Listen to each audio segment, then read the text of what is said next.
Hi hello welcome back to my channel.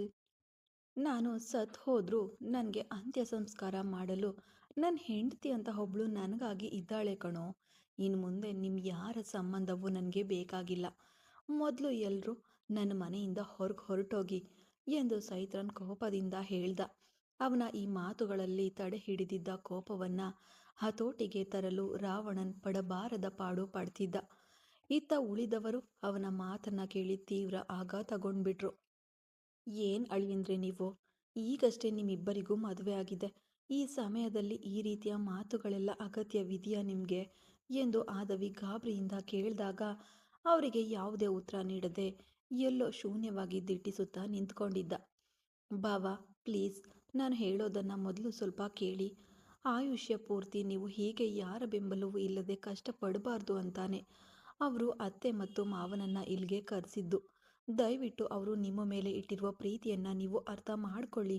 ನಿಮಗಾಗಿ ಅಲ್ಲದಿದ್ರೂ ಭವಿಷ್ಯದಲ್ಲಿ ನಿಮಗೆ ಹುಟ್ಟಲಿರುವ ಮಗುವಿಗೆ ಅಜ್ಜ ಅಜ್ಜಿ ಎನ್ನುವ ಸಂಬಂಧ ತುಂಬ ಅಗತ್ಯವಾಗಿರುತ್ತೆ ಎಂದು ವೃಷಿಕ ಎಷ್ಟೇ ಅವನಿಗೆ ತಿಳಿಸಿ ಹೇಳಿದ್ರೂ ಅವನು ಯಾವುದನ್ನು ಕಿವಿಗೆ ಹಾಕಿಕೊಳ್ಳದೆ ಹಾಗೆಯೇ ಸುಮ್ಮನೆ ನಿಂತಿದ್ದ. ಬೃಷಿ ಸಾಕು, ಇದಕ್ಕಿಂತ ಹೆಚ್ಚಾಗಿ ಅವರನ್ನು ಒತ್ತಾಯಿಸುವುದು ನನಗೆ ಸರಿ ಅನ್ನಿಸುತ್ತಿಲ್ಲ. ಅವರನ್ನು ಅವನ ಹಾದಿಯಲ್ಲೇ ಬಿಟ್ಬಿಡೋಣ. ಇಷ್ಟು ದಿನದವರೆಗೂ ಯಾರೂ ಇಲ್ಲದೆ ಅವನು ಒಬ್ಬಂಟಿಯಾಗಿಯೇ ಇದ್ನಲ್ವಾ. ಇನ್ನು ಮುಂದೆ ಅವರಿಗಾಗಿ ನಾನು ಇದ್ದೇನೆ. ನಾವಿಬ್ಬರು ಸಂತೋಷವಾಗಿ ಬಾಳುತ್ತೇವೆ. ಅತ್ತೆ ಮತ್ತು ಮಾವನಿಗೆ ನಾನು ಹೇಳುವ ವಿಷಯ ಕಷ್ಟವೆನಿಸಿದರೂ ಇದನ್ನು ಅವರು ಒಪ್ಕೊಳ್ಳೇಬೇಕು. ನನ್ನ ಗಂಡನ ನೋವು ಏನೆಂಬುದು ನನಗೆ ಈಗ ಸರಿಯಾಗಿ ಅರ್ಥವಾಗ್ತಿದೆ. ಅವರ ಜಾಗದಲ್ಲಿ ನಿಂತು ನೋಡಿದ್ರೆ ಮಾತ್ರ ಅವರ ಕಷ್ಟ ಏನೆಂಬುದು ಬೇರೆಯವರಿಗೆ ಅರ್ಥವಾಗೋದು. ನಾನು ಅವರ ನೋವನ್ನು ಅರ್ಥ ಮಾಡಿಕೊಂಡಿದ್ದೇನೆ. ಬೇರೆಯವರು ಅರ್ಥ ಮಾಡಿಕೊಳ್ಳುವುದು ಬಿಡುವುದು ಅವರವರ ಇಷ್ಟ.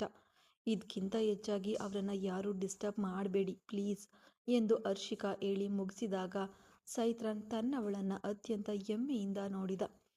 ಏನು ಹರ್ಷಿ, ನೀನು ಹೀಗೆ ಮಾತನಾಡ್ತಿದ್ದೀಯಲ್ಲ ಎಂದು ವೃಷಿಕ ತವಕದಿಂದ ಕೇಳಿದ್ಲು. ನಾನೇನೇ ಮಾತನಾಡ್ತಿರೋದು, ನಾನೇ ಈಗ ನನ್ನ ಗಂಡನಿಗಾಗಿ ಮಾತನಾಡಲೇಬೇಕು ಎಂದಳು ಖಡಕ್ಕಾಗಿ ಹರ್ಷಿಕಾ. ವೃಷಿ ಅದಕ್ಕೆ ಪ್ರತಿಯಾಗಿ ಏನು ಮಾತನಾಡಲು ಬಂದ್ಲು. ಬೇಡಮ್ಮ, ಇದಕ್ಕಿಂತ ಹೆಚ್ಚಾಗಿ ನಮಗಾಗಿ ನೀವು ಮಾತನಾಡಿ. ನಮ್ಮಿಬ್ಬರ ಮಧ್ಯೆ ಯಾವುದೇ ಸಮಸ್ಯೆ ಬರೋದು ಬೇಡ. ನಾವು ಇದಕ್ಕಿಂತ ಹೆಚ್ಚಾಗಿ ಇಲ್ಲಿರುವುದರಲ್ಲಿ ಯಾವುದೇ ಪ್ರಯೋಜನವಿಲ್ಲ. ನಮ್ಮ ಮಗ ನಮ್ಮನ್ನು ಸ್ವೀಕರಿಸಬಹುದು ಎನ್ನುವ ಸಣ್ಣ ಆಸೆಯಿಂದಷ್ಟೇ ನಾವಿಲ್ಲಿಗೆ ಬಂದಿದ್ದು. ಆದರೆ ಅದು ಎಂದಿಗೂ ನಡೆಯೋದಿಲ್ಲ ಎಂಬುದು ನಮಗೆ ಈಗ ಚೆನ್ನಾಗಿ ಅರ್ಥವಾಗೋಯ್ತು. ಇದಕ್ಕಿಂತ ಹೆಚ್ಚಾಗಿ ಯಾರು ಅವನಿಗೆ ತೊಂದರೆ ಕೊಡಬೇಡಿ ಎಂದು ಕಣ್ಣೀರಿಡುತ್ತಾ ಹೇಳಿದ ಊರ್ಮಿಳಾ ಸಡಿಲಗೊಂಡ ಹೆಜ್ಜೆಗಳೊಂದಿಗೆ ಸೈತ್ರನ್ ಹತ್ತಿರ ಹೋದ್ರು. ಅವರು ಅವನನ್ನು ಹತ್ತಿರ ಸುಳಿಯಲು ಬಂದಾಗ ಅವನು 2 ಅಡಿ ಹಿಂದೆ ಸರಿದನು. ಅವರ ಮುಖವನ್ನು ನೋಡಲು ಇಷ್ಟವಿಲ್ಲದೆ ಇನ್ನೊಂದು ಕಡೆ ಮುಖ ತಿರುಗಿಸಿ ನಿಂತ್ಕೊಂಡ. ಅವನ ಈ ಕೃತ್ಯಕ್ಕೆ ಒಂದು ನಿರಾಶೆಯ ನಗು ಬೀರಿದವರು, ನಿನ್ನ ನೋವು ಮತ್ತು ವೇದನೆಯನ್ನು ನನ್ನಿಂದ ಅರ್ಥ ಮಾಡಿಕೊಳ್ಳಲು ಸಾಧ್ಯವಿಲ್ಲ ಕಣಪ್ಪ. ಏನೇ ಆದರೂ ನಾನು ಮಾಡಿದ್ದೆ ಇಲ್ಲಿ ತಪ್ಪು. ನಿಮ್ಮ ಅಪ್ಪನಿಗೆ ಈಗಾಗಲೇ ಮದುವೆ ಆಗಿದೆ ಎಂದು ತಿಳಿದು ಅವರನ್ನು ನಾನು 2ನೇ ಮದುವೆ ಆಗಿದ್ದೇ ದೊಡ್ಡ ತಪ್ಪು ಅಂತ ನನಗೆ ಕಾಲ ಮಿಂಚಿದ ಮೇಲೆ ಅರ್ಥ ಆಯಿತು. ನಿಮ್ಮ ಅಮ್ಮ ಅವ್ರ ಮೇಲೆ ಎಷ್ಟೊಂದು ಪ್ರೀತಿ ಇಟ್ಕೊಂಡಿದ್ರೆ ಅವರು ಮಾಡಿದ ದ್ರೋಹವನ್ನು ತಡೆಯಲಾಗದೆ ತೀರಿ ಹೋಗ್ತಿದ್ದಾರೋ ಎಂದು ಅವರು ತೀರಿ ಹೋದ ಮೇಲೆಯೇ ನನಗೆ ಅರ್ಥವಾಗಿದ್ದು. ನಿಮ್ಮ ಅಮ್ಮ ತೀರಿ ಹೋದಾಗಿನಿಂದ ನಾನು ಮತ್ತು ಅವರು ನೆಮ್ಮದಿಯಾಗಿ ಒಂದು ನಿಮಿಷವೂ ಇರಲಿಲ್ಲ ಗೊತ್ತಾ. ಅನ್ಯಾಯವಾಗಿ ನಮ್ಮಿಂದ ಒಂದು ಜೀವ ಹೊರಟೋಯ್ತಲ್ಲ ಎಂದು ಈ ನಿಮಿಷದವರೆಗೂ ನಾವಿಬ್ಬರು ಒದ್ದನಾಡ್ತಿದ್ದೇವೆ. ಅದರಲ್ಲೂ ನಮಗೆ ಬಿದ್ದ ಅತಿ ದೊಡ್ಡ ಸಿಡಿಲೆಂದರೆ ನಾವು ಹೆತ್ತ ಮಗಳೇ ನಮ್ಮನ್ನು ದೂರವಿಟ್ಟಿದ್ದು. ಯಾವಾಗ ನಿನ್ನ ಬಗ್ಗೆ, ನಿಮ್ಮ ಅಮ್ಮನ ಬಗ್ಗೆ ನಾನು ನನ್ನ ಮಗಳ ಹತ್ರ ಹೇಳಿದ್ನೋ ಆವಾಗಲೇ ಇಷ್ಟೊಂದು ಕೀಳುಮಟ್ಟದವರ ನೀವು ಇಬ್ಬರು ಎಂದು ನಮ್ಮನ್ನು ನೋಯಿಸಿ ನಮ್ಮ ಮಗಳು ನಮ್ಮನ್ನು ಬಿಟ್ಟು ದೂರವಾಗಿಬಿಟ್ಲು. ಇಲ್ಲಿ ನಿನ್ನನ್ನು ಹುಡುಕಿಕೊಂಡು ಅವಳು ಬಂದಾಗಲೂ ನಮ್ಮ ಜೊತೆ ಜಗಳವಾಡಿಕೊಂಡೆ ಇನ್ನು ಮುಂದೆ ಅಣ್ಣನ ಜೊತೆಯೇ ನಾನು ಇರುತ್ತೇನೆ ಎಂದು ಬಂದ್ಲು. ಆದರೆ ಇಲ್ಲಿ ಬಂದ ಮೇಲೆಯೇ ಅವಳು ನಿನ್ನ ಪ್ರೀತಿಗಾಗಿ ತಾನೇ ಹಂಬಲಿಸುತ್ತಿದ್ಲು ಎಂಬುದು ನಮಗೆ ಚೆನ್ನಾಗಿ ಗೊತ್ತು. ಅವಳು ನನ್ನ ಹೊಟ್ಟೆಯಲ್ಲಿ ಹುಟ್ಟಿದ ಒಂದೇ ಕಾರಣಕ್ಕಾಗಿ ನೀನು ಅವಳನ್ನು ದೂರವಿಡುತ್ತಿದ್ದೀಯಾ ಎಂದು ನನಗೆ ಚೆನ್ನಾಗಿ ಗೊತ್ತು. ನಿನಗೆ ನನ್ನನ್ನು ಮತ್ತು ನಿಮ್ಮ ಅಪ್ಪನನ್ನು ಇಷ್ಟವಿಲ್ಲದಿದ್ರೂ ಪರವಾಗಿಲ್ಲ. ದಯವಿಟ್ಟು ಅವಳನ್ನು ನಿನ್ನ ತಂಗಿಯಾಗಿ ಸ್ವೀಕರಿಸಪ್ಪ. ಚಿಕ್ಕ ವಯಸ್ಸಿನಿಂದಲೂ ನಮ್ಮಿಬ್ಬರ ಜೊತೆ ಇರದೆ ಒಂದು ಆಶ್ರಮದಲ್ಲಿ ಯಾರೂ ಇಲ್ಲದ ಅನಾಥೆಯಂತೆ ಅವಳು ಬೆಳೆದ್ಲು. ನಾವೇ ಅವಳನ್ನು ನೇರವಾಗಿ ಹೋಗಿ ನೋಡಿ ಮಾತನಾಡಿಸಲು ಕೂಡ ಪ್ರಯತ್ನಿಸಿದರೂ ನಮ್ಮ ಹತ್ರ ಅವಳು ಮಾತನಾಡಲೇ ಇರಲಿಲ್ಲ. ನಾವು ಹೆತ್ತ ಮಗಳು ನಮ್ಮ ಕಣ್ಣು ಮುಂದೆಯೇ ಅನಾಥೆಯಂತೆ ಆಶ್ರಮದಲ್ಲಿ ಇರುವುದನ್ನು ನೋಡಿದಾಗ ನಮ್ಮ ಮನಸ್ಸಿಗೆ ಎಷ್ಟು ನೋವಾಯಿತು ಎಂದು ನಮಗೆ ಮಾತ್ರ ಗೊತ್ತು. ಆ ನೋವು ನಿನ್ನ ನೋವು ವೇದನೆಯ ಮುಂದೆ ಏನೂ ಅಲ್ಲವೆಂದು ನನಗೆ ಗೊತ್ತಪ್ಪ. ಸರಿ, ಅದನ್ನು ಬಿಡು. ಇನ್ನು ಮುಂದೆ ಯಾರಾದರೂ ಅವಳು ನಿನ್ನ ಜೊತೆ ಇಲ್ಲೇ ನೆಮ್ಮದಿಯಾಗಿರಲಿ. ನಿನಗೆ ಇಷ್ಟವಿದ್ದರೆ ಅವಳು ಇಲ್ಲೇ ಒಂದು ಮೂಲೆಯಲ್ಲಿ ಇರಲು ಅನುಮತಿ ಕೊಡು. ಇಲ್ದಿದ್ರೆ ಅವಳನ್ನು ಬೇರೆ ಯಾವುದಾದ್ರೂ ಅನಾಥಾಶ್ರಮಕ್ಕೆ ಸೇರಿಸ್ಬಿಡು. ಅಟ್ಲೀಸ್ಟ್ ನಿನ್ನ ಪಕ್ಕದಲ್ಲೇ ಇದ್ದೇನೆ ಎನ್ನುವ ನೆಮ್ಮದಿಯಿಂದ ಅವಳು ಇಲ್ಲೇ ಇದ್ದು ಬಿಡ್ತಾಳೆ. ನಮಗಾಗಿ ಈ ಒಂದೇ ಒಂದು ಸಹಾಯ ಮಾಡ್ತೀಯಪ್ಪ ಎಂದು ಊರ್ಮಿಳಾ ಕಣ್ಣೀರು ತುಂಬಿದ ಧ್ವನಿಯಲ್ಲಿ ಕೇಳಿದ್ರು. ಅವರು ಹೇಳಿದ್ದನ್ನೆಲ್ಲ ಕೇಳುತ್ತಿದ್ದ ಸೈತ್ರಾನ್ಗೆ ತೀವ್ರ ಆಘಾತವಾಯಿತು. ಆ ಸಮಯದಲ್ಲಿ ಅಲ್ಲಿ ಮನೆಗೆ ಪ್ರವೇಶಿಸಿದ ರುದ್ರೇಶ್, ಅವನ ಜೊತೆಯಲ್ಲಿ ಬಂದವಳು ಶ್ರಾವಣಿ. ತನ್ನ ತಾಯಿ ಮಾತನಾಡಿದ್ದನ್ನೆಲ್ಲ ಕೇಳಿಸಿಕೊಂಡಿದ್ದವಳಿಗೆ ಕೋಪವೇ ಉಕ್ಕಿ ಬಂದಿತು. ಸಾಕು, ನಿಲ್ಲಿಸ್ತೀರಾ? ನನಗಾಗಿ ನೀವೇನು ನನ್ನ ಅಣ್ಣನ ಹತ್ತಿರ ಶಿಫಾರಸು ಮಾಡಬೇಕಾದ ಅಗತ್ಯವಿಲ್ಲ. ನಿಮ್ಮನ್ನು ಯಾರು ಮೊದಲು ಇಲ್ಲಿಗೆ ಬರಲು ಹೇಳಿದ್ದು ಹೇಳಿ? ನಿಮ್ಮ ಸಾಹಸವೇ ಬೇಡವೆಂದು ಹೇಳಿ ತಾನೆ ನಾನೇ ನಿಮ್ಮನ್ನು ಬಿಟ್ಟು ದೂರವಾಗಿ ಇಲ್ಲಿಗೆ ಬಂದೆ. ನಿಮ್ಮ ಮುಖವನ್ನು ಕೂಡ ನೋಡಲು ಇಷ್ಟವಿಲ್ಲದೆ ನಾನು ಅಂದಿನಿಂದಲೂ ನಿಮ್ಮಿಂದ ದೂರವಿದ್ದೇನೆ. ಯಾಕೆ ಸುಮ್ಮನೆ ಹೀಗೆ ನಮ್ಮಿಬ್ಬರನ್ನ ತೊಂದರೆ ಕೊಡ್ತೀರಾ? ಈಗಾಗಲೇ ನಿಮ್ಮಿಂದ ನನ್ನ ಅಣ್ಣ ಪಡಬಾರ್ದು ಪಾಡು ಪಡ್ತಿದ್ದಾನೆ. ಇದರಲ್ಲಿ ಇನ್ನೂ ಇಲ್ಲಿ ಬಂದು ಅವರನ್ನು ಯಾಕೆ ನೀವು ಕಷ್ಟಪಡಿಸ್ತಿದ್ದೀರಾ? ಮೊದಲು ಇಬ್ಬರು ಇಲ್ಲಿಂದ ಹೊರಟೋಗಿ ಎಂದು ಅವಳು ಕೋಪದಿಂದ ಕಿರ್ಚಿದ್ಲು. ರುದ್ರೇಶ್ಗೆ ಅಲ್ಲಿ ಏನು ನಡೆಯುತ್ತಿದೆ ಎಂದೇ ಅರ್ಥವಾಗಲಿಲ್ಲ. ಶ್ರಾವಣಿ, ಏನು ಮಾತನಾಡ್ತಿದ್ದೀಯಾ ನೀನು ಎಂದು ರಾವಣನ್ ಅವಳನ್ನು ಗದರಿಸ್ದ. ಅವನ ಗದರಿಕೆಗೆ ತಲೆ ತಗ್ಗಿಸಿ ನಿಂತಳು ಅವಳು. ರಾವಣನಿಗೂ ವೃಷಿಕಾಗೂ ಮದುವೆಯಾಗಿದೆ ಎಂಬುದನ್ನು ರಾವಣನ ಮೂಲಕವೇ ತಿಳಿದುಕೊಂಡಿದ್ದ ರುದ್ರೇಶ್, ಹರ್ಷಿಕಾನ ಮದುವೆಯ ವಿಷಯ ತಿಳಿದು ತೀವ್ರ ಸಂತೋಷಗೊಂಡಿದ್ದ ವಿಷಯ ತಿಳಿದ ತಕ್ಷಣವೇ ಅವನಿಗೆ ಅಲ್ಲೇ ಇರಲು ಸಾಧ್ಯವಾಗಲಿಲ್ಲ. ತಕ್ಷಣವೇ ಮುಂದಿನ ಫ್ಲೈಟ್ ಹಿಡಿದು ರಾವಣನನ್ನು ನೋಡಲು ಬಂದು ಇಳಿದು ಬಿಟ್ಟಿದ್ದ. ರಾವಣನ್ ಅಷ್ಟು ಹೊತ್ತು ಮಿಕ್ಕವರು ಮಾತನಾಡುತ್ತಿದ್ದುದನ್ನು ಕೇಳಿಸಿಕೊಳ್ಳುತ್ತಿದ್ದವನು ರುದ್ರೇಶ್ ಅಲ್ಲಿಗೆ ಬಂದದ್ದನ್ನು ನೋಡಿ ಉಬ್ಬೇರಿಸಿದ. ನೀನೇನು ಇಲ್ಲಿ ಏನು ಮಾಡ್ತಿದ್ದೀಯಾ ಎಂದು ರಾವಣನ್ ಅವನಲ್ಲಿ ಪ್ರಶ್ನೆಯಾಗಿ ಕೇಳಿದ. ಬಾಸ್, ನೀವು ಹೇಳಿದ ವಿಷಯವನ್ನು ಕೇಳಿ ನನಗೆ ಅಲ್ಲಿ ಒಂದು ನಿಮಿಷವೂ ಇರಲು ಸಾಧ್ಯವಾಗಲಿಲ್ಲ. ಅದಕ್ಕೆ ಮುಂದಿನ ಫ್ಲೈಟ್ ಹಿಡಿದು ನಾನು ಇಲ್ಲಿಗೆ ಹೊರಟು ಬಂದುಬಿಟ್ಟೆ. ಇಲ್ಲಿ ಏನು ನಡೀತಿದೆ ಬಾಸ್? ಮನೆಗೋದ್ರೆ ಮನೆಯಲ್ಲಿ ಕೆಲಸ ಮಾಡುವವರೆಲ್ಲರೂ ನಿಮಗೂ ಸೈತ್ರಾನ್ ಸರ್ಗೂ ಗಲಾಟೆ ಆಗಿದೆ ಎಂದು ಹೇಳಿದ್ರು. ಆಮೇಲೆ ನೀವೆಲ್ಲರೂ ಎಲ್ಲಿಗೆ ಹೋಗಿದ್ದೀರಾ ಎಂದು ಕೇಳಿದ್ರೆ ಆಗ ಸೈತ್ರಾನ್ ಸರ್ ಮನೆಗೆ ಬಂದಿದ್ದೀರಾ ಎಂದು ಹೇಳಿದ್ರು. ಅದನ್ನು ಕೇಳಿ ನಾನು ಇಲ್ಲಿಗೆ ಬರಲು ನೋಡುವಾಗ ಸೈತ್ರಾನ್ ಸರ್ ತಂಗಿ ನಮ್ಮ ಮನೆಯಲ್ಲಿರುವುದನ್ನು ನೋಡಿ ಅವಳನ್ನು ನನ್ನ ಜೊತೆ ಕರ್ಕೊಂಡು ಬಂದೆ. ಏನು ನಡೀತಿದೆ ಬಾಸ್ ಇಲ್ಲಿ? ಅಷ್ಟಕ್ಕೂ ಇಷ್ಟೊಂದು ದೊಡ್ಡ ಜಗಳ ನಡೀತಿದೆಯಲ್ಲ ಎಂದು ಅವನು ಏನು ಅರ್ಥವಾಗದೆ ವಿಚಾರಿಸಿದ. ರಾವಣನ್ ಅವನಿಗೆ ಉತ್ತರಿಸುವಷ್ಟರಲ್ಲಿ ಊರ್ಮಿಳಾ ತೀವ್ರ ಮನಸ್ತಾಪದ ಕಾರಣದಿಂದ ಪ್ರಜ್ಞೆ ತಪ್ಪಿ ಕೆಳಗೆ ಬಿದ್ದುಬಿಟ್ರು. ಅವರು ಕೆಳಗೆ ಬೀಳುವ ಮುನ್ನವೇ ಅವರನ್ನು ತಡೆದು ಹಿಡಿದುಕೊಂಡ ಸೈತ್ರಾನ್. ಎಲ್ಲರೂ ಗಾಬರಿಯಿಂದ ವೇಗವಾಗಿ ಹತ್ತಿರ ಓಡ್ ಬಂದರು. ಮೊದಲು ಅವರನ್ನು ಹಾಸ್ಪಿಟ್ಲಿಗೆ ಕರ್ಕೊಂಡು ಹೋಗಿ ಅಡ್ಮಿಟ್ ಮಾಡೋಣ. ಮಿತ್ರ, ಅವರನ್ನು ಎತ್ಕೋ ಎಂದು ರಾವಣನ್ ತುರ್ತಾಗಿ ಹೇಳಿದ. ನಾನು ಹೇಗೆ ಎಂದು ಸೈತ್ರಾನ್ ಹೇಳಲು ಆದರೂ ತನ್ನ ಕೈಗಳಲ್ಲಿ ಪ್ರಜ್ಞೆ ತಪ್ಪಿ ಬಿದ್ದಿದ್ದ ಊರ್ಮಿಳಾರನ್ನ ಬಿಟ್ಕೊಡ್ಲಿಲ್ಲ. ಅವರನ್ನು ಬಿಗಿಯಾಗಿ ಹಿಡಿದುಕೊಂಡೇ ನಿಂತಿದ್ದ. ಆದಿಕೇಶವನ್ ಅವರಿಗೆ ತನ್ನ ಹೆಂಡತಿಯ ಸ್ಥಿತಿಯನ್ನು ನೋಡಿ ಪ್ರಜ್ಞೆ ತಪ್ಪುವಂತಾಯಿತು. ಕಣ್ಣುಗಳಿಂದ ಕಣ್ಣೀರು ಹರಿಯಲು ತೊಡಗಿತು. ಆದರೆ ಶ್ರಾವಣಿಯೋ ಯಾವುದೇ ಭಾವನೆ ಇಲ್ಲದ ಮುಖದೊಂದಿಗೆ ಎಲ್ಲವನ್ನ ನೋಡ್ತಾ ಇದ್ಲು. ಈಗ ಮಾತನಾಡಲು ಸಮಯವಿಲ್ಲ ಮಿತ್ರ, ಮೊದಲು ಅವರನ್ನು ಎತ್ಕೋ ಎಂದು ರಾವಣನ್ ಕೋಪದಿಂದ ಕೂಗ್ದ. ಸಮಯ ವ್ಯರ್ಥ ಮಾಡದೆ ವೇಗವಾಗಿ ಅವರನ್ನು ತನ್ನ ಕೈಗಳಲ್ಲಿ ಎತ್ತಿಕೊಂಡು ಕಾರಿನತ್ತ ಓಡಿದ ಸೈತ್ರಾನ್. ಡ್ರೈವರ್ ಸೀಟಿನಲ್ಲಿ ರಾವಣನ್ ಕುಳಿತು ಕಾರು ಸ್ಟಾರ್ಟ್ ಮಾಡ್ದ. ಹಿಂಭಾಗದ ಸೀಟಿನಲ್ಲಿ ಊರ್ಮಿಳಾರನ್ನ ಮಲಗಿಸಿದ ಸೈತ್ರಾನ್ ಹರ್ಷಿಕಾನನ್ನ ಕೂರಿಸಿ ಅವಳ ಮಡಿಲಿನಲ್ಲಿ ಅವರ ತಲೆಯನ್ನ ಮಲಗಿಸಿದ. ಇನ್ನೊಂದು ಬದಿಯಲ್ಲಿ ಕಾರನ್ನೇರಿಕೊಂಡರು ಆದಿಕೇಶವನ್. ಮುಂಭಾಗದ ಸೀಟಿನಲ್ಲಿ ಕುಳಿತಿದ್ದ ಸೈತ್ರಾನ್, ಬೇಗ ಹೋಗು ಆರ್ವಿ ಎಂದು ಅವನನ್ನ ಹೇಳಿದ್ರು. ಮುಂದಿನ 10ನೇ ನಿಮಿಷದಲ್ಲಿ ಆಸ್ಪತ್ರೆಗೆ ದಾಖಲಿಸಿ ಬಿಟ್ಟಿದ್ದರು ಊರ್ಮಿಳಾ. ಅವರು ದಾಖಲಾಗಿದ್ದ ವಾರ್ಡ್ನ ಮುಂದೆ ಕೈಗಳನ್ನು ಇಸ್ಕಿಕೊಳ್ಳುತ್ತಾ ಎಲ್ಲರೂ ಆತಂಕದಿಂದ ನಿಂತಿದ್ರು. ಶ್ರಾವಣಿಯೋ ಯಾವುದೇ ಭಾವನೆಗಳನ್ನು ಮುಖದಲ್ಲಿ ತೋರಿಸದೆ ಆ ವಾರ್ಡ್ನ ಬಾಗಿಲನ್ನೇ ದಿಟ್ಟಿಸಿ ನೋಡ್ತಾ ಇದ್ಲು. ಅವಳ ಮನಸ್ಸಿನಲ್ಲಿ ಏನಿದೆ ಎಂಬುದು ಯಾರಿಗೂ ಅರ್ಥ ಮಾಡಿಕೊಳ್ಳಲು ಸಾಧ್ಯವಾಗಲಿಲ್ಲ. ಅವಳ ಹತ್ತಿರ ಹೋದ ಅರ್ಷಿ, ಅಮ್ಮನಿಗೇನೂ ಆಗಲ್ಲ, ಬಾ ಹೀಗೆ ಎಂದು ಅವಳನ್ನು ಕರೆದುಕೊಂಡು ಹೋಗಿ ಅಲ್ಲಿದ್ದ ಕುರ್ಚಿಯಲ್ಲಿ ಕೂರಿಸಿ ಅವಳ ಪಕ್ಕದಲ್ಲಿ ಕುಳಿತು ಅವಳನ್ನು ತನ್ನ ಹೆಗಲ ಮೇಲೆ ಮಲಗಿಸಿಕೊಂಡಳು. ವೃಷಿಕ ಆದಿಕೇಶವನ್ ಅವರಿಗೆ ಸಾಂತ್ವನ ಹೇಳುತ್ತಾ ನಿಂತಿದ್ದಳು. ಕೆಲವು ಗಂಟೆಗಳ ನಂತರ ವೈದ್ಯರು ಊರ್ಮಿಳಾ ದಾಖಲಾಗಿದ್ದ ಕೋಣೆಯಿಂದ ಹೊರಗೆ ಬಂದು ಎಲ್ಲರೂ ಆತಂಕದಿಂದ ಅವರ ಬಳಿ ಊರ್ಮಿಳಾ ಬಗ್ಗೆ ವಿಚಾರಿಸಲು ಹೋದ್ರು. ಸರ್, ಅವರಿಗೆ ಸೆಕೆಂಡ್ ಹಾರ್ಟ್ ಅಟ್ಯಾಕ್ ಬಂದಿದೆ. ಹೃದಯಕ್ಕೆ ರಕ್ತ ಹೋಗುವ ವ್ಯಾಲನ್ನಲ್ಲಿ ಅವರಿಗೆ ಬ್ಲಾಕೇಜ್ ಉಂಟಾಗಿದೆ. ಇದು ಎರಡನೆಯ ಅಟ್ಯಾಕ್ ಆಗಿರುವುದರಿಂದ ಆದಷ್ಟು ಬೇಗ ಅಂಜಿಯೋ ಮಾಡಿದ್ರೆ ಈ ಸಮಸ್ಯೆಯಿಂದ ಅವರನ್ನು ಹೊರಗೆ ತರಲು ಸಾಧ್ಯ, ಇಲ್ಲದಿದ್ರೆ ತುಂಬ ಕಷ್ಟವಾಗುತ್ತೆ ಎಂದು ವೈದ್ಯರು ಹೇಳಿದ್ರು.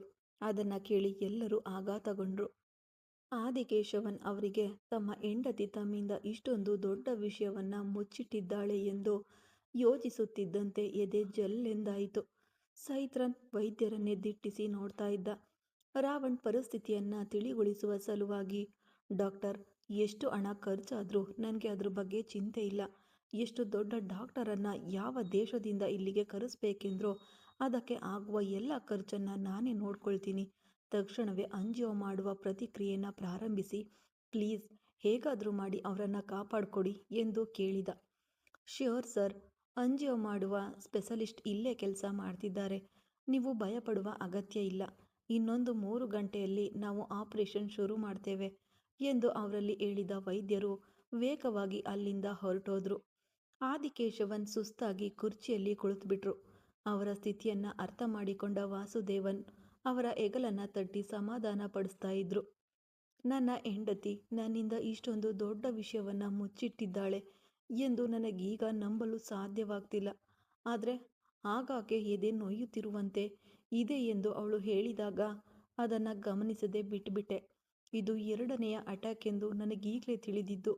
ಇದಕ್ಕಿಂತ ಮುಂಚೆ ಫಸ್ಟ್ ಅಟ್ಯಾಕ್ ಬಂದಾಗ ಏನು ಪಾಡ್ಪಟ್ಲೋ ಗೊತ್ತಿಲ್ಲ. ಈಗಾಗಲೇ ಒಬ್ಬಳನ್ನು ನಾನು ಕಳ್ಕೊಂಡ್ಬಿಟ್ಟಿದ್ದೀನಿ. ಈಗ ಇನ್ನೊಬ್ಬಳನ್ನ ಕೊಂದು ಕೊನೆವರೆಗೂ ಅನಾಥನಾಗಿಯೇ ನಾನು ಬಾಳ್ಬೇಕೇನೋ ಎಂದು ತಲೆಗೆ ಹೊಡೆದುಕೊಂಡು ಆದಿಕೇಶವನ್ ಅಳ್ತಾ ಇದ್ರು. ಶ್ರಾವಣಿ ಕಣ್ಣುಗಳಲ್ಲಿ ಕಣ್ಣೀರು ಹರಿಯುತ್ತಿತ್ತು. ಹಾಗೆಯೇ ಗೊಂಬೆಯಂತೆ ಸುಮ್ಮನೆ ಕುಳಿತಿದ್ಲು. ಮಾವ, ಅಳ್ಬೇಡಿ, ಅಮ್ಮನಿಗೇನೂ ಆಗಲ್ಲ, ಅವರು ಹುಷಾರಾಗಿ ಹೊರಗೆ ಬರ್ತಾರೆ ಎಂದು ಅವಳ ಕಣ್ಣೀರನ್ನ ಒರೆಸುತ್ತಾ ಹರ್ಷಿಕಾ ಹೇಳಿದ್ಲು. ಅಮ್ಮ ಎಂದು ಅವಳ ಹೆಗಲ ಮೇಲೆ ವಾಲಿ ಶ್ರಾವಣಿ ಬಿಕ್ಕಿ ಬಿಕ್ಕಿ ಅತ್ತಳು. ಯಾಕೋ ಇಷ್ಟು ಹೊತ್ತು ಇದ್ದ ಧೈರ್ಯ ಅವಳಿಗೆ ಕಾಣಿಯಾಗಿ ಹೋಗಿತ್ತು. ಎಷ್ಟೇ ಆದರೂ ತನ್ನ ತಾಯಿಗೆ ದೊಡ್ಡದಾಗಿ ಏನು ಆಗಿರಲಾರದು ಎಂದುಕೊಂಡಿದ್ದವಳಿಗೆ ವೈದ್ಯರು ಹೇಳಿದ್ದನ್ನು ಕೇಳಿ ಎದೆಯ ಗಂಟಲಿಗೆ ಬಂದಂತಾಗಿತ್ತು. ಅವರ ಮೇಲೆ ಕೋಪವಿರುವಂತೆ ತೋರಿಸ್ಕೊಂಡ್ರೋ ಅವಳನ್ನು ಹೆತ್ತವರಲ್ವಾ, ನೋವಾಗುವುದು ಸಹಜವೇ.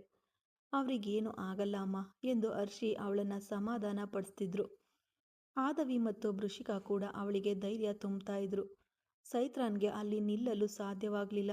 ವೇಗವಾಗಿ ಅವನು ಆಸ್ಪತ್ರೆಯಿಂದ ಹೊರಗೆ ಹೊರಟೋದ. ರಾವಣನ್ ಅವನ ಹಿಂದೆ ಹೋಗಲು ಪ್ರಯತ್ನಿಸಿದಾಗ ಅವನನ್ನು ತಡೆದು ನಿಲ್ಲಿಸಿದ ರುದ್ರೇಶ್. ಸರ್, ನಾನು ನೋಡ್ಕೊಳ್ತೀನಿ, ನೀವು ಇಲ್ಲಿರುವವರನ್ನ ಗಮನಿಸ್ಕೊಳ್ಳಿ ಎಂದು ಹೇಳಿ ವೇಗವಾಗಿ ಸೈತ್ರನ್ ಹಿಂದೆ ಹೋದನು. ಹೊರಗೆ ಬಂದವನು ಅವನನ್ನು ಕಾಣದೆ ಹುಡುಕ್ತಾ ಇದ್ದ. ತನ್ನ ಕಾರಿನ ಮೇಲೆ ಹೊರಗೆ ನಿಂತು ಎದೆಗೆ ಅಡ್ಡಲಾಗಿ ಕೈಗಳನ್ನು ಕಟ್ಕೊಂಡು ತಲೆ ತಗ್ಗಿಸಿ ನಿಂತಿದ್ದ ಸೈತ್ರಾನ್. ಅವನ ಬಳಿ ಹೋದ ರುದ್ರೇಶ್. ಸರ್ ಎಂದು ಅವನ ಹೆಗಲನ್ನು ಮುಟ್ಟಿದ.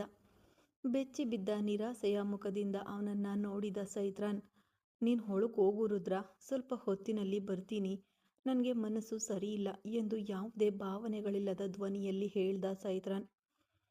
ಹೀಗೆ ಇಲ್ಲಿ ಒಂಟಿಯಾಗಿ ಬಂದು ನೀವು ನಿಂತ್ಕೊಂಡ್ರೆ ಎಲ್ಲವೂ ಸರಿಯಾಗ್ಬಿಡುತ್ತಾ?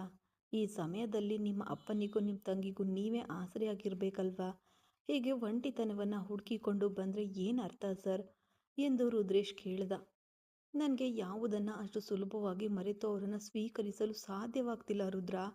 ಅವರ ಸ್ಥಿತಿ ನನ್ನ ಮನಸ್ಸಿಗೆ ಅರ್ಥವಾದರೂ ನನ್ನ ಮೆದುಳು ಅದನ್ನು ಒಪ್ಕೊಳ್ತಿಲ್ಲ. ಈಗ ಅವರು ಪ್ರಜ್ಞೆ ತಪ್ಪಿ ಬೀಳುವಾಗಲೂ ನನ್ನ ಅಮ್ಮ ಹೇಗೆ ತೀರಿ ಹೋದ್ರೋ ಅದೇ ನನ್ನ ಕಣ್ಣು ಮುಂದೆ ಬಂತು. ಆದರೂ ಒಂದು ಮಾನವೀಯತೆಯ ಆಧಾರದ ಮೇಲೆ ನಾನು ಅವರನ್ನು ಇಲ್ಲಿಗೆ ಕರ್ಕೊಂಡು ಬಂದನೇ ಹೊರತು ಅವ್ರ ಮೇಲೆ ನನಗೆ ಇಂದಿನವರೆಗೂ ಯಾವುದೇ ಭಾವನೆ ಉಂಟಾಗಿಲ್ಲ. ಈ ಪರಿಸ್ಥಿತಿಯನ್ನು ಹೇಗೆ ನಿಭಾಯಿಸಬೇಕು ಎಂದು ನನಗೆ ತಿಳಿಯುತ್ತಿಲ್ಲ. ತಲೆ ಸಿಡಿದು ಹೋಗುವಂತಿದೆ ಎಂದು ತಲೆಯನ್ನು ಬಿಗಿಯಾಗಿ ಹಿಡಿದುಕೊಂಡು ಅವನು ಹೇಳಲು ಅವನ ಹೆಗಲನ್ನು ತಟ್ಟಿ ಅವನನ್ನು ಸಮಾಧಾನಪಡಿಸಿದ ರುದ್ರೇಶ್.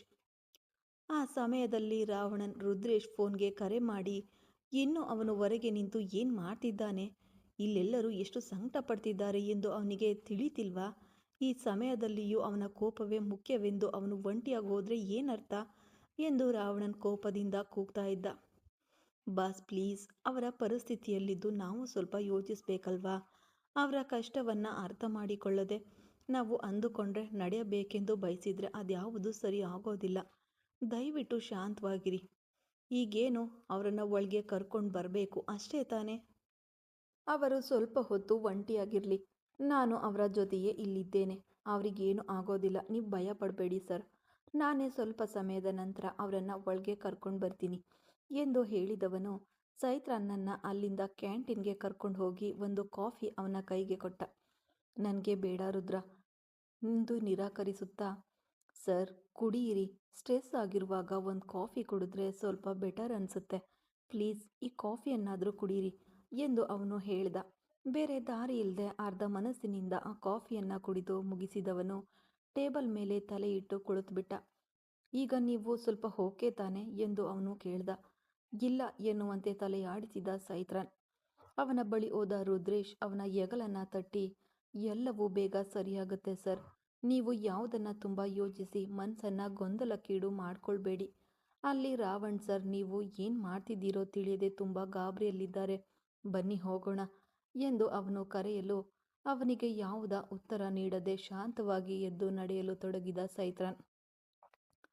ರುದ್ರೇಶ್ ಮತ್ತು ಸೈತ್ರಾನ್ ಅಲ್ಲಿಗೆ ಬಂದ ಕ್ಷಣ ಊರ್ಮಿಳಾಗೆ ಚಿಕಿತ್ಸೆ ನೀಡಲು ಬಂದಿದ್ದ ಒಬ್ಬ ಮಹಿಳಾ ವೈದ್ಯೆ ರಾವಣನ ಬಳಿ ಮಾತನಾಡುತ್ತಿದ್ರು. ಅವಳು ರಾವಣನ ಕಡೆಗೆ ತಿರುಗಿ ಮಾತನಾಡುತ್ತಿದ್ದರಿಂದ ಹಿಂದಿದ್ದ ಸೈತ್ರಾನ್ ಮತ್ತು ರುದ್ರೇಶ್ಗೆ ಅವಳು ಯಾರೆಂದು ತಿಳಿಯಲಿಲ್ಲ.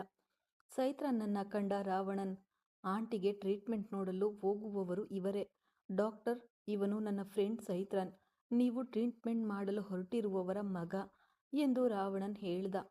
ಅವನ ಕಡೆಗೆ ತಿರುಗಿದ ಆ ಮಹಿಳಾ ವೈದ್ಯೆ, ಹಲೋ ಸರ್ ಎಂದಳು ಸಣ್ಣ ನಗೆಯೊಂದಿಗೆ. ಸೈತ್ರಾನ್ ಶಾಂತವಾಗಿ ಯಾವುದೇ ಉತ್ತರ ನೀಡದೇ ಇದ್ದ. ಆದರೆ ರುದ್ರೇಶ್ಗೆ ಎದುರು ನಿಂತಿದ್ದ ಹೆಣ್ಣನ್ನು ಕಂಡ ಕ್ಷಣ ಎದೆ ಆಘಾತದಿಂದ ದಸದಸನೆಂದಿತು. ಕಣ್ಣುಗಳನ್ನು ಅಗಲಿಸಿ ರುದ್ರೇಶ್ ಆ ಹೆಣ್ಣನ್ನೇ ನೋಡುತ್ತಿರಲು ಕಾಕತಾಳೀಯವಾಗಿ ರುದ್ರೇಶನ ಕಡೆಗೆ ತಿರುಗಿದ ಆ ಹೆಣ್ಣು ಸಹ ಅವನನ್ನು ಕಂಡು ಆಘಾತಗೊಂಡಳು. ರುದ್ರೇಶನ ತುಟಿಗಳು ತಾನಾಗಿಯೇ ಯಾಮಿನಿ ಎಂದು ಉಚ್ಚರಿಸಿತು. ಅವನು ಹೇಳಿದ ಯಾಮನಿಯೋ ಅವನನ್ನೇ ಆಘಾತದಿಂದ ನೋಡ್ತಾ ಇದ್ಲು. ಅವನು ಹೇಳಿದ್ದನ್ನು ಕೇಳಿ ಗೊಂದಲಕ್ಕೊಳಗಾದ ಸೈತ್ರಾನ್ ಅವನ ಕಡೆಗೆ, ಇವಳು ನಿನಗೆ ಮುಂಚೆಯೇ ಗೊತ್ತಾ ಎಂದು ಕೇಳಲು ಅದಕ್ಕೆ ಯಾಮಿನಿಯ ಕಡೆಯಿಂದ ತನ್ನ ಕಣ್ಣುಗಳನ್ನು ಸರಿಸದೆ ಹೌದು ಎಂದು ತಲೆಯನ್ನಷ್ಟೇ ಆಡಿಸಿದ ರುದ್ರೇಶ್. ಈಗಾಗಲೇ ಆಘಾತದಲ್ಲಿದ್ದ ರುದ್ರೇಶ್ ಮತ್ತಷ್ಟು ಅವಳ ಉಬ್ಬಿದ ಹೊಟ್ಟೆಯನ್ನು ಕಂಡು ತೀವ್ರ ಆಘಾತಕ್ಕೊಳಗಾದ. ಯಾಮಿನಿಯೋ ಆಶ್ಚರ್ಯ ಹಾಗೂ ಆಘಾತದಿಂದ ಅವನನ್ನೇ ನೋಡ್ತಾ ಇದ್ಲು. ಅವಳ ಕಣ್ಣುಗಳಲ್ಲಿ ಏನೆಂದು ತಿಳಿಯದ ಒಂದು ಭಾವನೆ ಮೂಡಿದ್ದನ್ನು ರಾವಣ ಸರಿಯಾಗಿ ಗಮನಿಸಿದ. ಇವರಿಬ್ಬರ ಮಧ್ಯೆ ಏನೋ ಇದೆ ಎಂಬುದನ್ನು ತಕ್ಷಣವೇ ಅರ್ಥ ಮಾಡಿಕೊಂಡವನು ಅದೇನೆಂದು ಆಮೇಲೆ ತಿಳ್ಕೊಳ್ಳೋಣ ಎಂದು ಸುಮ್ಮನಾದ. ಆ ಸಮಯದಲ್ಲಿ ಮ್ಯಾಮ್, ಆಪರೇಷನ್ ಸ್ಟಾರ್ಟ್ ಮಾಡಬಹುದು ಬನ್ನಿ ಎಂದು ವೈದ್ಯರು ಕರೆದರು. ಆಗಷ್ಟೇ ತನ್ನ ಆಲೋಚನೆಗಳಿಂದ ಹೊರಬಂದವಳು, ಹ್ಯಾನ್ ಶೋರ್ ಡಾಕ್ಟರ್, ಸ್ಟಾರ್ಟ್ ಮಾಡೋಣ ಎಂದು ಹೇಳಿ ರಾವಣನ ಕಡೆಗೆ ತಿರುಗಿ, ಎಲ್ಲವನ್ನ ನಾನು ನೋಡ್ಕೊಳ್ತೀನಿ ಸರ್, ನೀವು ಭಯ ಪಡಬೇಡಿ, ಅವರಿಗೆ ಯಾವುದೇ ತೊಂದರೆಯಾಗದಂತೆ ಹುಷಾರಾಗಿ ಹೊರಗೆ ಕರೆತರುತ್ತೇನೆ ಎಂದು ಅವನಲ್ಲಿ ಹೇಳಿ ರುದ್ರೇಶನ ಕಡೆಗೆ ತಿರುಗಿ ಅವನನ್ನೇ ನೋಡುತ್ತಾ ಆಪರೇಷನ್ ಥಿಯೇಟರ್ ಒಳಗೆ ಪ್ರವೇಶಿಸಿದ್ಲು. ರುದ್ರೇಶ್ಗೆ ಇನ್ನೂ ಅವಳ ಮುಖ ತನ್ನ ಕಣ್ಣಿನಿಂದ ಮರೆಯಾಗದೇ ಇತ್ತು. ಅವನ ಚಿಂತೆಯೆಲ್ಲವೂ ಅವಳ ಉಬ್ಬಿದ ಹೊಟ್ಟೆಯ ಮೇಲೆ ಇತ್ತು. ಒಂದು ವೇಳೆ ಅವಳಿಗೆ ಮದುವೆಯಾಗಿದೆಯಾ? ಅದಕ್ಕೆ ಹೊಟ್ಟೆಯಲ್ಲಿ ಈಗ ಮಗು ಇದೆಯಾ? ಇಷ್ಟೊಂದು ದಿನ ನನ್ನ ಬಳಿ ಏನನ್ನು ಹೇಳಲೇ ಇಲ್ವಲ್ಲ.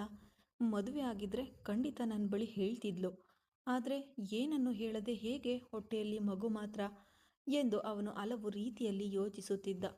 ಅವನ ಹೆಗಲನ್ನು ಕುಲುಕಿ ಅವನನ್ನು ವಾಸ್ತವಕ್ಕೆ ತಂದ ರಾವಣನ್. ಸೈತ್ರಾನ್ ಅಷ್ಟರಲ್ಲಿ ಅಲ್ಲಿಂದ ಸರಿದು ಹೋಗಿರಲು ರಾವಣನ್ ಮತ್ತು ರುದ್ರೇಶ್ ಮಾತ್ರ ಒಂಟಿಯಾಗಿ ಉಳಿದಿದ್ದರು ಆ ಸ್ಥಳದಲ್ಲಿ. ನಿನ್ನ ಬಳಿ ನಾನು ಸ್ವಲ್ಪ ಮಾತನಾಡಬೇಕು. ಆದರೆ ಈಗಲ್ಲ. ಆಂಟಿಗೆ ಆಪರೇಷನ್ ಎಲ್ಲ ಮುಗಿದು ಹುಷಾರಾಗಿ ಮನೆಗೆ ತಲುಪಿದ ಮೇಲೆ ನಿನ್ನ ಬಳಿ ನಾನು ಬಹಳಷ್ಟು ವಿಷಯಗಳನ್ನು ಕೇಳಿ ತಿಳಿದುಕೊಳ್ಬೇಕಿದೆ ಎಂದು ರಾವಣನ್ ಹೇಳಿದ. ನನ್ನ ಹತ್ರ ನೀವೇನು ಬಾಸ್ ಎಂದು ರುದ್ರೇಶ್ ಎಳೆಯಲು, ನಿನ್ನ ಬಳಿ ಮಾತನಾಡಬೇಕು ಎಂದೆ ಅಷ್ಟೇ. ಇದಕ್ಕಿಂತ ಹೆಚ್ಚಾಗಿ ನನ್ನನ್ನು ಯಾವುದೇ ಪ್ರಶ್ನೆ ಕೇಳಬೇಡ ಎಂದು ಹೇಳಿ ಅಲ್ಲಿಂದ ಹೊರಟು ಹೋದ ರಾವಣನ್. ರುದ್ರೇಶ್ಗೆ ಹಾಗೆಯೇ ಅಲ್ಲಿದ್ದ ಕುರ್ಚಿಯಲ್ಲಿ ತೊಪ್ಪೆಂದು ಕೆಳಗೆ ಕುಳಿತು ಕಣ್ಣುಗಳನ್ನು ಮುಚ್ಚಿ ಹಿಂದೆ ಹೊರಗಿದ. ಗೋಡೆಯ ಮೇಲೆ ಅವನ ಕಣ್ಣುಗಳು ಮುಂದೆ ಇನ್ನು ಯಾಮಿನಿಯ ಮುಖವೇ ಬಂದು ಹೋಗುತ್ತಿತ್ತು.